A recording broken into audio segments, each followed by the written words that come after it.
చాలా మందికి ఈ దేశంలో అసలు వాళ్ళు పుట్టినటువంటి సమయం తెలియని వాళ్ళు ఉంటారు. పాపం వాళ్ళకి తెలియదు.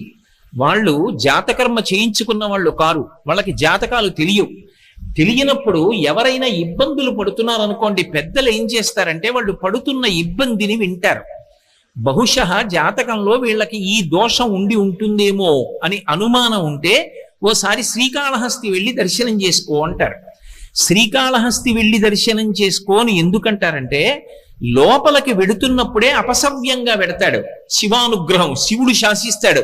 అపసవ్యం నీకు ఇష్టం, వాడు నాకు అపసవ్యంగా వచ్చాడు, అవమానం నాకు, కానీ నేను దాన్ని సత్కారంగా స్వీకరిస్తున్నా, వాడి జోలికి నువ్వు వెళ్ళడానికి వీల్లేదు. ఎందుచేత అంటారేమో, గ్రహములకు స్వాతంత్ర్యము లేదు. చాలా మంది తెలియక శనీశ్వరుడు అంటూ ఉంటారు. శనీశ్వరుడు అన్న మాట లేదు అసలు. శనైశ్చరుడు, శనైహి చరహ. ఆయన చాలా మెల్లగా కదులుతాడు, మిగిలినటువంటి గ్రహాల్లాగా కదలడు, చాలా మందంగా కదులుతాడు. కాబట్టి మందుడు అని ఒక పేరు ఆయనకి. శనీశ్వర గ్రహం అనాలి తప్ప శనీశ్వర గ్రహం అనకూడదు. ఈశ్వరత్వము లేదు గ్రహములకు. అవి మేమీ ఫలితం ఇచ్చి తీరుతాం అనవు. పరమశక్తివంతమైనటువంటి పరమశివుడు ఎక్కడున్నాడో ఆయన శాసనానికి అవి వశవర్తులవుతాయి. అవి వశవర్తులై ఆయన చెప్పిన మాట వింటాయి. నేను ఒకప్పుడు నా జీవితంలో ప్రత్యక్షంగా చూశా. ఒక చోట ఒక ఆయన ఒక వ్యక్తి యొక్క జాతక చక్రాన్ని చూశాడు. అన్నీ అద్భుతంగా చెప్పాడు. ఏడాది క్రితం మీ భార్య గారి శరీరం విడిచిపెట్టారు, మీ దురదృష్టం అన్నాడు. ఆయన అన్నాడు, నా భార్య శరీరం విడిచిపెట్టలేదన్నాడు. వెంటనే ఆ జ్యోతిష్కుడు అన్నాడు, మీ భార్య గారు శరీరం విడిచిపెట్టినంత ప్రమాదం జరిగిందా అన్నాడు. ఆయన కాసేపు ఆలోచించి జరిగిందన్నాడు. నువ్వు శివభక్తుడివా అని అడిగాడు. అవును, మేము ఇంట్లో శివారాధన చేస్తాం. శివారాధన చేయడం అలవాటుగా చాలా తరాల నుంచి మీ ఇంట్లో ఉన్న కారణం చేత యథార్థమునకు శరీర పతనమైపోవలసిన నీ భార్య శరీరము పడలేదు, అంతవరకు తీసుకెళ్లి వదిలిపెట్టించేశాడు ఈశ్వరుడు. శివభక్తుడవు కనుక ఆయన అనుగ్రహము చేత గ్రహములు శాసింపబడ్డాయి, నీ భార్య బ్రతికిందన్నాడు. నేను అక్కడే ఉన్నాను. నిజంగా నేను ఆశ్చర్యపోయాను. ఎందుకంటే అతని జీవితంలో ఆ సమయంలో జరిగినదే అతని భార్య వెళ్ళిపోవలసిన స్థితే నాకు తెలుసు. కానీ ఆమె బ్రతికింది. ఆమె బ్రతకడం వెనకాతల ఏ మర్మం ఉన్నదో వచ్చిన జ్యోతిష్కుడు చెప్పాడు. అంటే శివ శాసనము అంత గొప్పది. అంతటి శాసకుడైన వాడు అప్రదక్షిణాన్ని అంగీకరించాడు. కానీ ఒక్క శ్రీకాళహస్తిలో మాత్రం అప్రదక్షిణాన్ని అనుగ్రహిస్తాడు. ఈ క్షేత్రమునకు ఇంకొక గొప్ప విశేషం ఉన్నది. నవగ్రహములను కవచముగా కట్టుకుని ఉంటాడు. కవచం ఎవరు కట్టుకుంటారు? యోధుడు కట్టుకుంటాడు. యోధుడి వలన కవచమునకు కీర్తి వస్తుందా, కవచము వలన యోధునకు కీర్తి వస్తుందా? అంటే ఎంత గొప్ప యోధుడు కట్టుకుంటాడు అన్న దాన్ని బట్టి కవచానికి కీర్తి వస్తుంది. నవగ్రహములు ఆయనకి కవచమై ఉంటాయి. అయినప్పుడు ఆయన చేతిలో అవి ఒక ఉపకరణం లాంటివి, ఆయన తీసి పక్కన పెట్టేటటువంటి ఒక ఆభరణ విశేషం లాంటివి అవి. ఆయనకి ఎవడు భక్తితో ఉంటాడో అటువంటి వాడిని గ్రహములు కూడా చెనకలేవు. నమ శివాభ్యాం అశుభాపహాభ్యాం అని ఆయన అనుగ్రహాన్ని పొందాడు అనుకోండి, ఆపద వచ్చేస్తోందని మనకి తెలియదు. ఆపద అన్న మాటకు అర్థం ఏమిటంటే, మన బుద్ధి చేత మనము తప్పించుకోలేనిది. మన దగ్గర ఎన్ని ఉపకరణములు ఉండనివ్వండి, వాటితో మనం బయటపడలేనంత పెద్ద ప్రమాదము వచ్చేస్తే దానిని ఆపద అంటారు. ధర్మరాజు గారు కృష్ణుడితో మాట్లాడుతూ భారతంలో అంటాడు, ఆపద గడువం బెట్టను ఓపి శుభం బైలదా అని నొనగు పొడగూట్ప అంటాడు. ఆపద చాలా ఒక్కొక్కసారి మన బుద్ధితో తప్పించుకోలేము. అసలు అలా ఎందుకు తప్పిందో కూడా మనకు అర్థం కాదు. నాకే తెలిసి ఒక విశేషం చెప్తాను. ఒకప్పుడు ఒక వ్యక్తి మోటార్ సైకిల్ మీద ఎడుతున్నాడు. చీకటిగా ఉంది, అది కొంచెం డొంక ప్రదేశం. ఆయన ఏదో ఆలోచిస్తూ బయలుదేరాడు. అరే లైట్ వేయలేదని గుర్తొచ్చి లైట్ వేశాడు. తీరా లైట్ వేసిన తర్వాత చూశాడు, రోడ్డుకు అడ్డంగా నల్లత్రాసు పడుకునుంది. అక్కడ దాకా వెళ్ళిన తర్వాత ఇంకా ఆయన బుద్ధి పనిచేయలేదు. అకస్మాత్తుగా బ్రేక్ తొక్కాడు, బండి అయిపోయి నల్లత్రాసు అటు వెళ్ళిపోకుండా ఇలా వెనక్కి వచ్చింది. వెనక్కి వచ్చి పడగ విప్పింది. మోటార్ సైకిల్ మీద ఉన్నవాడు రెండు కాళ్ళు దాని మీద పెట్టడగా, ఎప్పుడైతే ఆగిందో ఎడంకాలు కింద పెట్టాడు. ఎడంకాలు కింద పెట్టి బండి ఆపాడు. వెనక్కే వచ్చినటువంటి నల్ల త్రాచు పడగ విప్పింది. ఇంకా మోటార్ సైకిల్ ఇంజిన్ పనిచేస్తోంది కాబట్టి శబ్దం వస్తోంది. అది ఇలా ఒకసారి చూసింది, ఇలా ఒకసారి చూసింది. పాదం సిద్ధంగా ఉంది, కొట్టచ్చు. కొట్టకుండా ఎందుకో వెనక్కి తీసేసి పక్కకి వెళ్ళిపోయింది. దానికి ఏం కారణం చెప్పాలి? అది కొట్టడానికి కొట్టకపోవడానికి మధ్యలో ఎవరున్నారు? అప్పుడు ఆ వ్యక్తి చదువుకున్నటువంటి విద్యార్హతలు తీసుకురాగలడా, లేకపోతే నాకు బ్యాంకులో ఇంత డబ్బు ఉందని తీసుకొచ్చి చూపిస్తాడా, నాకు ఇంత పరివారం ఉందని చూపిస్తాడా, నాకు ఇంత సరస్వతీ కటాక్షం ఉందని చూపిస్తాడా? ఏది కాపాడుతుంది? అది ఆపద అంటారు. ఆ సమయంలో పామా నువ్వు ఆయనను చెనకవద్దు, తప్పుకో, వెళ్ళిపో వెనక్కి అని శాసించగలిగిన వాడు ఒకడున్నాడు. వాడు నీ మాంస చక్షువుకు కనపడవచ్చు, కనపడకపోవచ్చు. అటువంటి వాడెవరున్నాడో వాడు మాత్రమే ఆపద తీసేస్తాడు. ఆపద చెప్పకుండా ఎలా తీస్తాడో శుభం ఇచ్చేటప్పుడు చెప్పకుండా అలా ఇస్తాడు.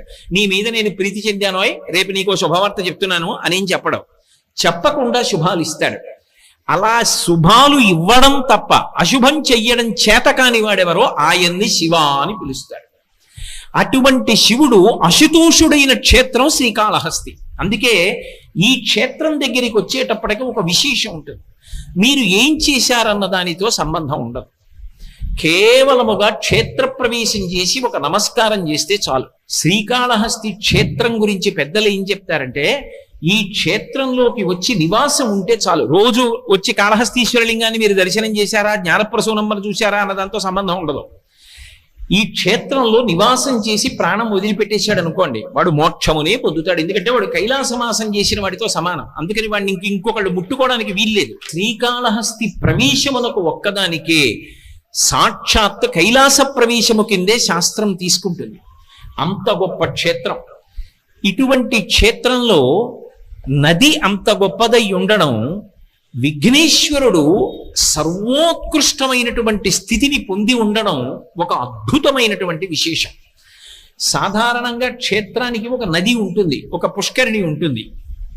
అన్ని వేళలా నది చాలా చాలా గొప్పది, ఈ నది కన్నా ఆ నది అంత గొప్పది అని చెప్పడం సాధ్యం కాకపోవచ్చు. నదిగా ఎప్పుడూ గొప్పదే, ఏ నది కూడా తక్కువ కాదు, అన్ని నదులు గొప్పవి. కానీ ఒక గంగా నది ఉందనుకోండి, గంగా నది కన్నా అని చెప్పాలంటే దానికి ఒక ప్రమాణం ఉండాలి. గంగా నదితో పోల్చాలి, ఒక ప్రమాణం ఉండాలి. కానీ ఇక్కడ ప్రవహించేటటువంటి నది సువర్ణముఖరి అని పిలువబడుతుంది. సువర్ణముఖరి నది ప్రవాహం ఉన్నటువంటి క్షేత్రం. ఎందుచేత అంటే యథార్థమునకు శ్రీకాళహస్తిలో నది లేదు. ఒకప్పుడు అగస్త్య మహర్షి ఈ ప్రాంతానికి వచ్చి శంకరుణ్ణి పూజ చేసి ఆయన ఇక్కడే తపోవనాన్ని ఏర్పాటు చేసుకుని తపస్సు చేశారు. అగస్త్యుడు మహాశివభక్తుడు. ఆయన పాద స్పర్శ పొందినటువంటి ప్రదేశం ఇది.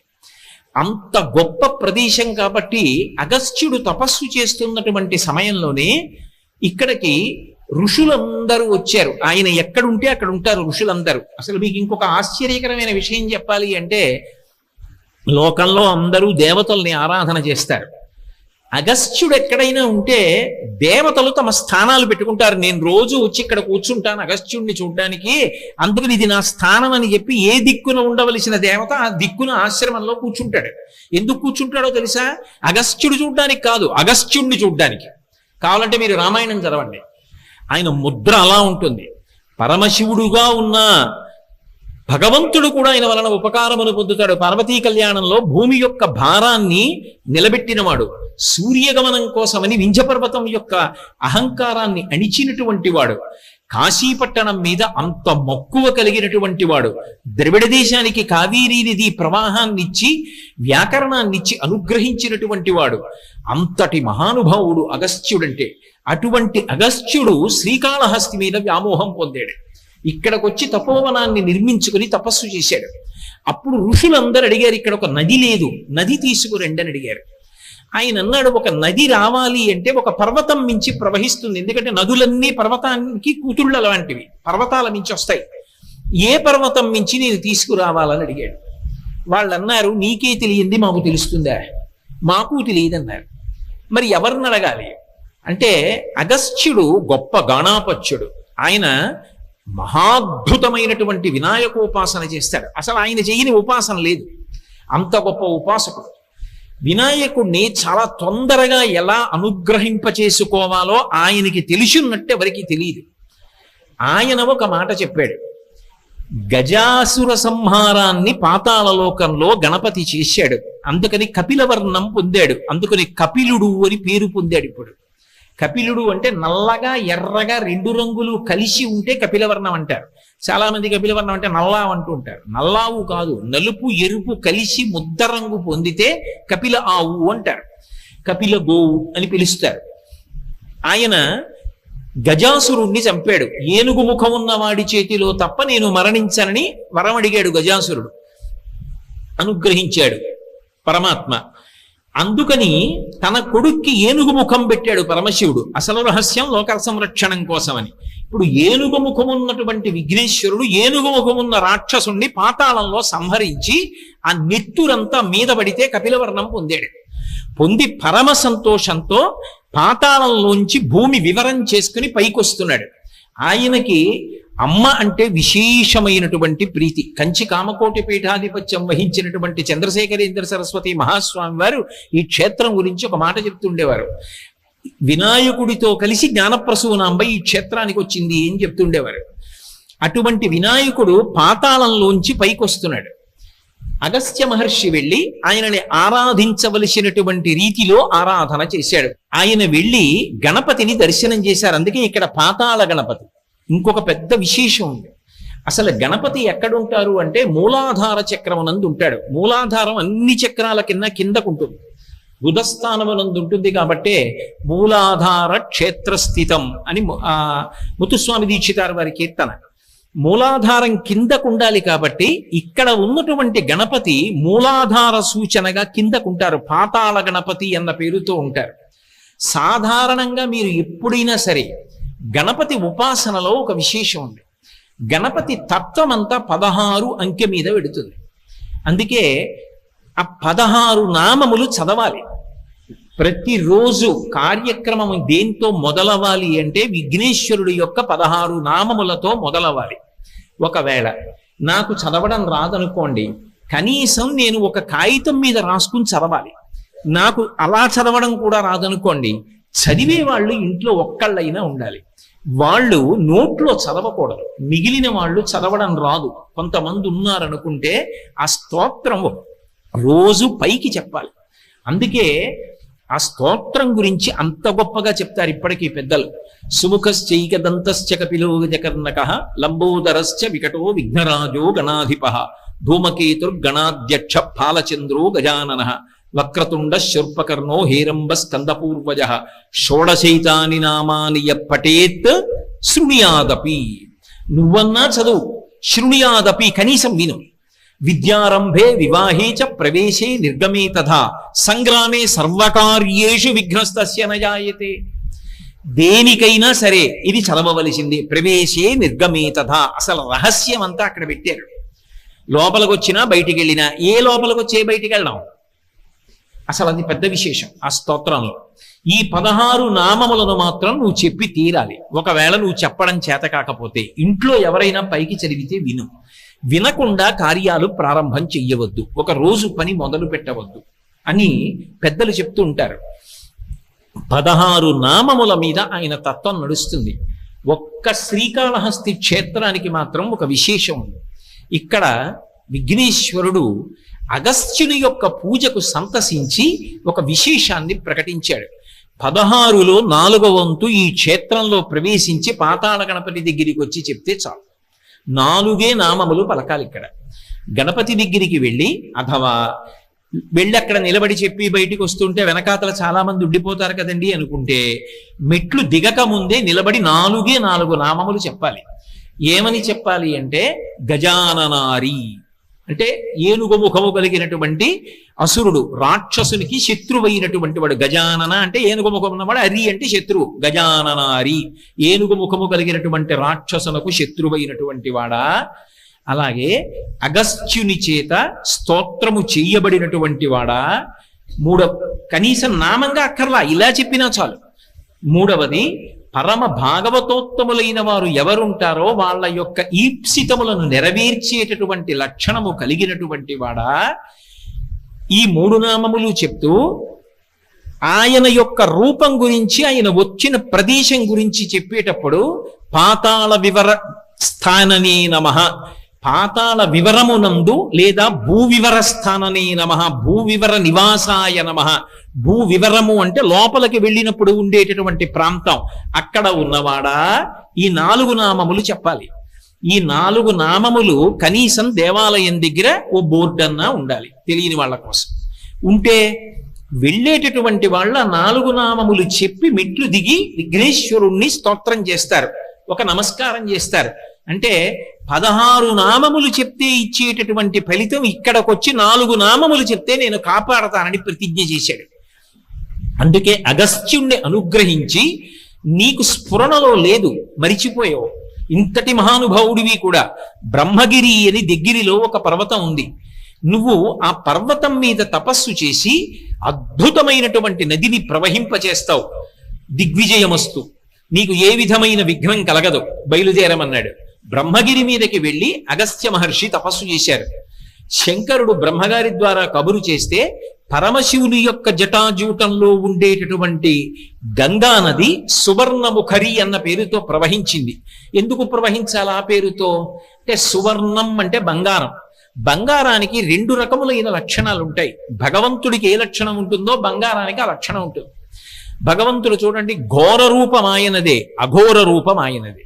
సనాతన ధర్మంలో బాధలు పెట్టడానికి, భయపెట్టడానికి ఒకడు, భయాన్ని తీసేసి రక్షించడానికి ఒకడు ఉండరు. భగవంతుడే భయపెడతాడు, భగవంతుడే రక్షిస్తాడు. 2 ఆయనే చేస్తాడు. చేసిన పాపానికి ఫలితం ఇస్తున్నాడు అనుకోండి, భయపెడతాడు. అందుకే విష్ణు సహస్రనామ స్తోత్రంలో భయకృత్ భయనాశన, భయపెట్టేవాడా భయమును పోగొట్టేవాడా 2 ఆయనే. మన పాపమునకు ఫలితం ఇచ్చినప్పుడు భయపెడతాడు. అందుకు కదా రుద్రాధ్యాయంతో అభిషేకం చేస్తుంటే నమస్తే అస్తు ధన్వనే బాహుభ్యాముతతే నమః అని మొదలు పెడతారు. నీ చేతిలో ఉన్న ధనస్సుకి నమస్కారం, ఆ చేతులకి నమస్కారం. రుద్రమన్యవ ఉతోత ఇషవే నమః, నీ మన్యువుకు ఒక నమస్కారం. పిల్లలం ఏదో తెలియక తప్పు చేశాం, ఆ ధనస్సు ఏమిటి పక్కన పెట్టేసి, ఆ చెయ్యి ఏమిటి అలా వద్దు, ఇలా అనుగ్రహంగా పెట్టు అని ఆయన్ని ఉభయతర నమస్కారములతో రుద్రాధ్యాయం నడుస్తుంది.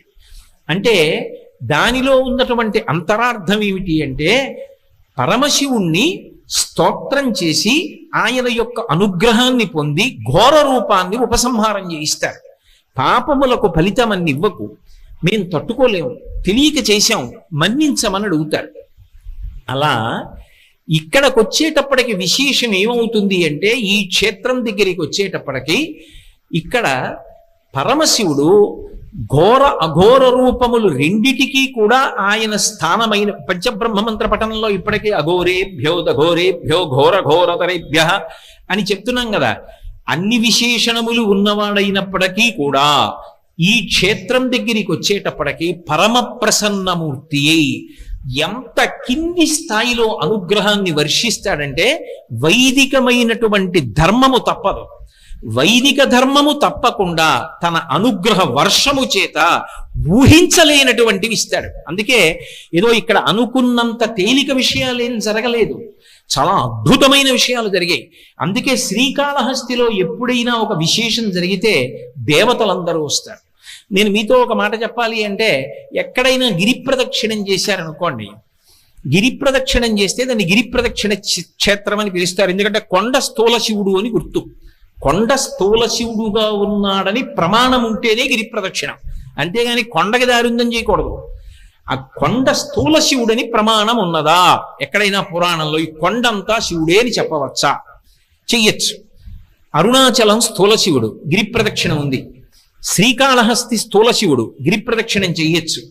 కోటప్ప కొండ త్రికూటం 3 శిఖరములతో ఉంటుంది. బ్రహ్మశిఖరం, విష్ణు శిఖరం, రుద్రశిఖరం, 3 కాబట్టి ప్రదక్షిణం చెయ్యొచ్చు. ఓ కొండ మీద ఈశ్వరుడు ఉన్నాడని ప్రదక్షిణం కొండకి చేయడానికి అన్ని వేళల శాస్త్రం అంగీకరించదు. కొన్ని చోట్ల గిరి ప్రదక్షిణాలు ఉంటాయి.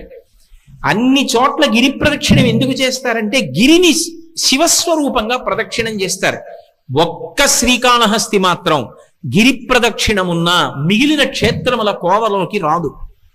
దీన్ని భాస్కర క్షేత్రం అంటారు. ఎందుకు భాస్కర క్షేత్రం అంటారో తెలుసా? మనందరం పితృదేవతలు ఉత్తీర్ణులు కావాలన్నా, దేవతానుగ్రహం కలగాలన్నా, లోకములు శాంతి పొందాలన్నా, గ్రహములు శాంతి పొందాలన్నా పరమ ప్రమాణంగా ఏ కాలాన్ని తీసుకుంటామంటే సూర్యుడు ఉత్తరాయణంలో ప్రవేశించినటువంటి కాలాన్ని ఉత్తరాయణ పుణ్యకాలమని కొలిచి ఉత్తరాయణ పుణ్యకాలంలో దానాలు పూజలు అవి విశేషంగా చేస్తారు. ఒక్క శ్రీకాళహస్తి క్షేత్రానికి ఉన్న గొప్పతనం ఏమిటంటే ఉత్తరాయణంలో ప్రవేశించగానే అందరూ తనని పూజ చేస్తే సూర్యుడు మాత్రం దేవతా సమూహం అంతటితో కలిసి శ్రీకాళహస్తి కొండకి ప్రదక్షిణం చేస్తాడు. అలా ఎక్కడైనా సూర్యుడు ప్రదక్షిణం చేస్తే పర్వంలో దాన్ని భాస్కర క్షేత్రం అంటారు. అటువంటి చోట దానికి చాలా పద్ధతులు చెప్తారు పెద్దలు. ఒక్క శ్రీకాళహస్తి విషయంలోనే ఆ పద్ధతులన్నీ చెప్తారు. అలాంటి పద్ధతిలో ప్రదక్షిణాలు కాని చెయ్యగలిగితే అటువంటి వాడు జన్మ రాహిత్యానికి కూడా వెళ్ళిపోతాడు. అంత గొప్ప క్షేత్రం శ్రీకాళహస్తి క్షేత్రం. పరమాద్భుతమైనటువంటి క్షేత్రం శ్రీకాళహస్తి భాస్కర క్షేత్రం. ఈ కొండ అంత గొప్పది. ఈ క్షేత్రానికి ఉన్నటువంటి విశేషం ఏమి అంటే వైదిక ధర్మాల్ని అలాగే నిలబడుతూ అనేక వైదిక రహస్యములను ఆవిష్కరిస్తూ పరమాత్మ అసలు దేవతలు ఊహించలేని అనుగ్రహాన్ని ఇక్కడ వర్షిస్తూ ఉంటాడు. అందుకే